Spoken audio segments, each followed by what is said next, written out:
जनता दर्शन में हम 9 बार जा चुके हैं।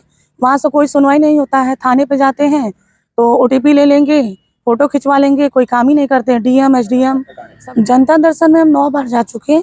वहाँ से कोई सुनवाई नहीं होता है। थाने पे जाते हैं तो ओटीपी ले लेंगे, फोटो खिंचवा लेंगे, कोई काम ही नहीं करते हैं। डीएम एसडीएम सब जगह मैं जा चुकी, कोई सुनवाई नहीं है।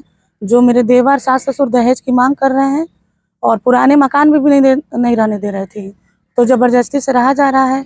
और नए मकान में रहने के लिए मांग कर रहे हैं, उसमें मेरा नाम चढ़ा हुआ है, उसमें रहने नहीं दे रहे हैं। अच्छा, ये कब से आप लगातार चक्कर काट रहे हैं न्याय के लिए, और शादी हुई तो आपकी सहमति से हुई थी परिवार? आपसी सहमति से हुआ था, एंगेजमेंट भी हुआ था दरकुलहा से, और दहेज न देने के कारण इस तरह परेशान कर रहे हैं। पुराने मकान में ना तो शौचालय है ना तो बिजली है। दूसरे को हमें जा रही हूँ वहाँ भी नहीं जाने दे रहे हैं। 2 बेटियां हैं, उसको भी मार रहे हैं, मेरे हस्बैंड को भी मारे, हमको भी मार पीट के भगा दिए। अभी फिलहाल के मायके में हैं हम। तो क्या कुछ मांग है सरकार से? और आपने हमको नए मकान में मेरे पति का नाम चढ़ा है, हमको 2 कमरे का मकान चाहिए। अच्छा, नाम आपका चढ़ा हुआ है? नाम चढ़ा तो फिर हुआ आपको है। क्यों नहीं है वहाँ पर? देवर चाह रहे हैं कि सारा जो भी है संपत्ति वो मेरे नाम से हो जाए। ससुर चाह रहे हैं कि दहेज मिल जाए। कहाँ से मिलाऊं? 2 बच्चों को लेकर हम कहाँ जाएं? जनता दरबार में कहते क्या आश्वासन? जनता दरबार में जाते कहते अब जाइए आपका काम हो जाएगा। डीएम एसडीएम को जाते कहते काम हो जाएगा। थाने पर जाते कोई काम ही नहीं होता है, कहते आपका मामला पुराना हो चुका है, उसमें हम कुछ कर नहीं पाएंगे, ओटीपी दे दीजिए। जनता दरबार के जाने के बाद आपको कहा जाता है ओटीपी दीजिए, मामला पुराना हो चुका है? हाँ, मामला पुराना हो चुका है। और देवर है जो मारने पीटने की धमकी दे रहा है, कह रहा है कि नहीं जाओगी तो पेट्रोल डाल के यहीं जला दिया जाएगा। क्या नाम है देवर? नीतीश। सर मेरा जो है 2017 में शादी इंगेजमेंट हुआ था, और 2018 में हम लोग शादी किए, कोर्ट मैरिज।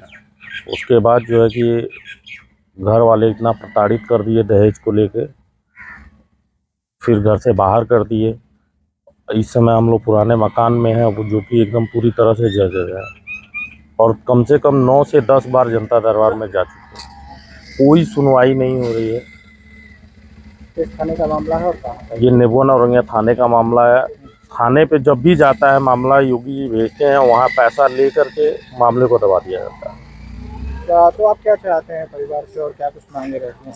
अगर मेरी कोई कार्रवाई नहीं होती है तो हम अपने परिवार को लेकर आत्महत्या कर लेते हैं। मांगे क्या है आप? हमारी मांगे ये है कि जो हमारा नया मकान है जिसमें मेरा घरौनी में नाम है, उसमें मुझे मिलना चाहिए।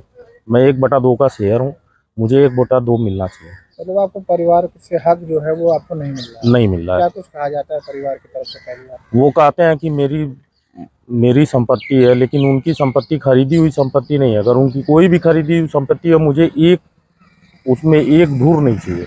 लेकिन जो पैतृक संपत्ति है और मेरा जो शेयर है, मुझे मिलना चाहिए। क्या नाम है?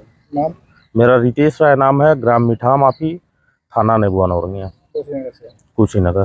वहाँ पे अधिकारियों के पास आप अगर गए थे तो वहाँ कोई अधिकारी नहीं बचा है सर कि जिसके पास मैं ना गया हूँ। कप्तान के पास भी गया हूँ, डीएम के पास भी गया हूँ, एसडीएम के पास भी गया हूँ। थाने पे तो मतलब चर्चित है, लेकिन उसके बावजूद भी कोई कार्रवाई नहीं हो रही। अभी क्या चाहते हैं? अभी अगर मेरा मांग पूरा नहीं हुआ तो हम अपने बच्चों, क्या है कि मतलब आपको हमको यही है कि मुझे अपने मकान में एंट्री चाहिए।